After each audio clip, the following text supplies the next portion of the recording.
Hi, everyone. I'm so pleased to be here on International Human Rights Day with Hussein Al-Bayadi.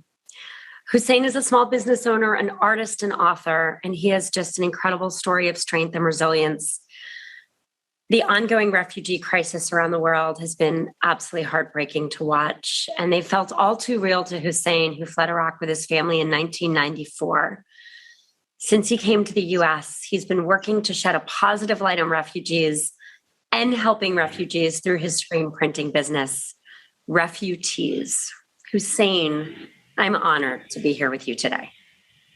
The honor's all mine. I'm privileged to be here with you. It's remarkable what happens in just a few short years, right? From a refugee camp to get to do things like this with you. So it's an honor to be here too. Well, it's an honor for me. So let's start with you and your story. You have an unbelievable survival story, and you were forced to flee Iraq. You lived in a refugee camp for 4 years. How did it start, and what happened? Yeah. Well, first, again, thank you for having me. A huge shout out to my friend Ivana, who's helped spread this word, this message.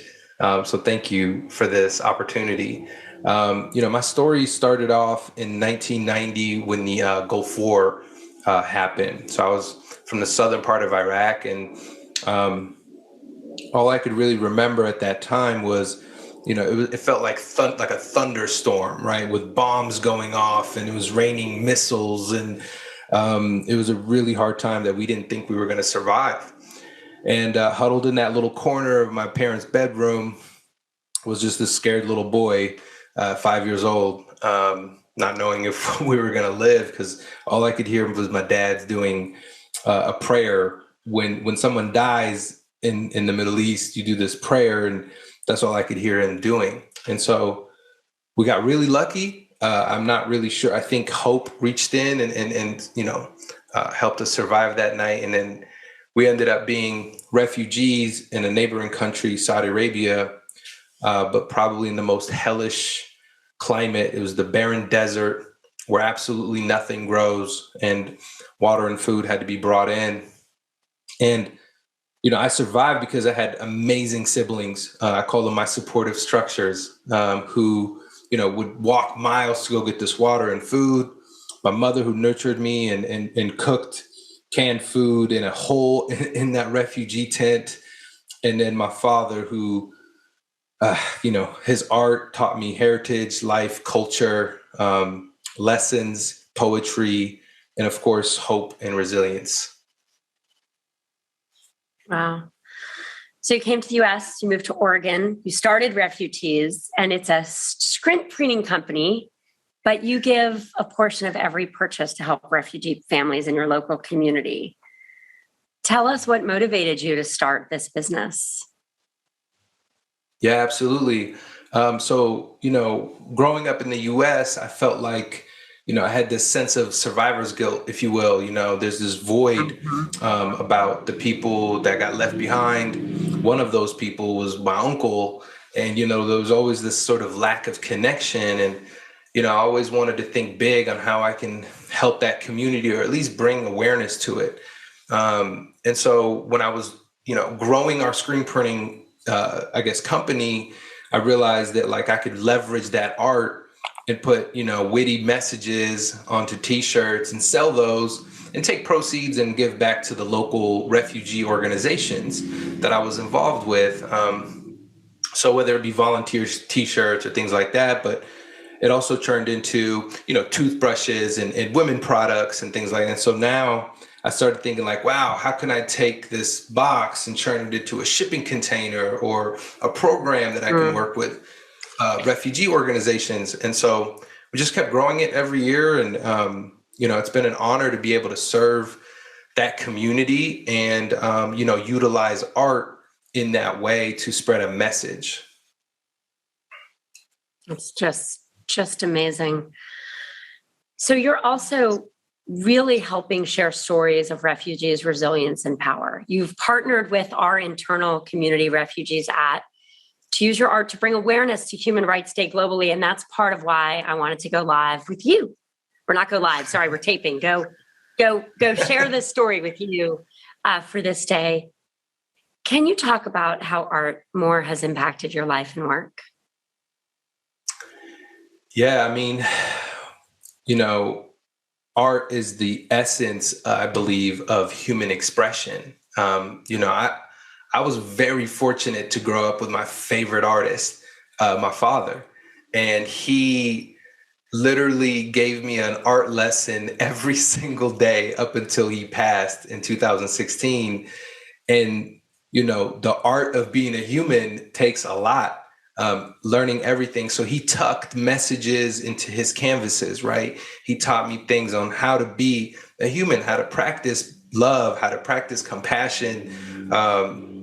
His poetry taught me things that made me really think about how I see the world.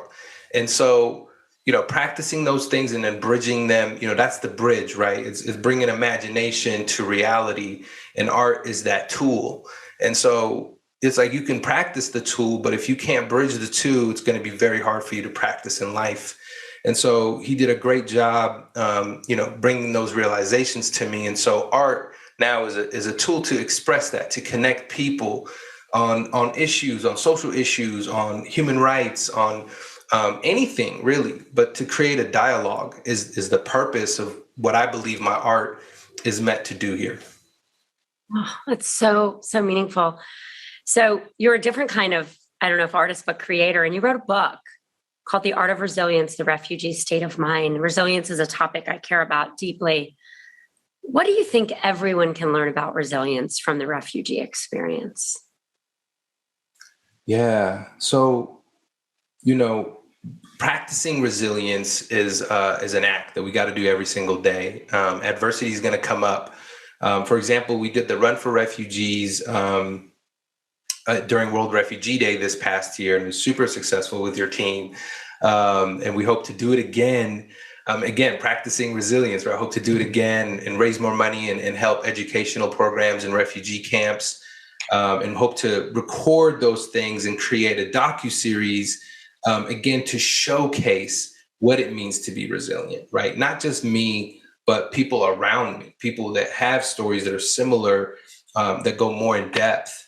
And so my goal as an artist is to figure out the medium in which we can use to amplify what it means to be resilient so that we can connect and have more dialogue. I think when we get disconnected as human beings, it's because we're not chatting, we're not talking, we're not having those friendly conversations. And that's what those t-shirts were meant to provoke, right? As a conversation. And so now we can utilize different tools, different means to help create more of those opportunities for people to connect. And so resilience for me, from my refugee experience, is merely, it's a layered aspect. I know you and I connect on that because I read your book. It's one of my wife's favorites. I leaned into my story, my vulnerability, and who I could be. And I had to kind of break the shyness, break that fourth wall, and start sharing that, because there are people, utilizing my resilience. There are people out there that sadly don't have a voice, right? They can't use their voice against injustices, especially when it comes to human rights in different parts of the world. So I feel this immense privilege and honor to practice my resilience in the face of adversity here in America, to say, hey, look, I have a voice and it matters. I have a story and it matters, and so do you. And if we get to share those things, we don't have to agree on everything, but we can agree that we're humans and we can share similar rights that could help all of our communities really stand together in times like this. Oh, that's awesome. Well, I've been inspired by your story. I know others are as well. I'm blown away by your strength, what you've done, and I'm really grateful you joined me today. Thank you, Hussein. Thank you so much, Sheryl. It was an absolute privilege. Thank you.